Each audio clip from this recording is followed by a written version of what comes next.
How to find recently added contacts on iPhone.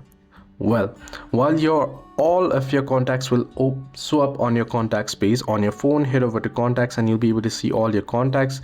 There isn't any particular option to see your latest contacts or recently added contacts.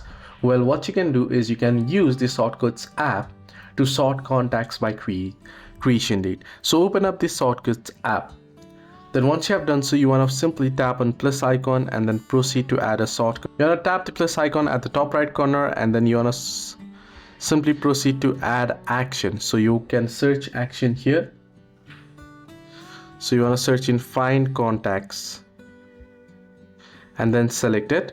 And then once you see here sort by, you want to tap on sort by and then you want to see here the option. And here sort by date created. So date created, as you can see here, you want to select it and you want to set either oldest first or latest first. Now in this case you want to select latest first and then you want to enable this, and now you'll be able to see the latest contacts that you have added right here. So hope this video was helpful. Do like and subscribe, and also do not forget to leave the comments down below if you have any further issues as well.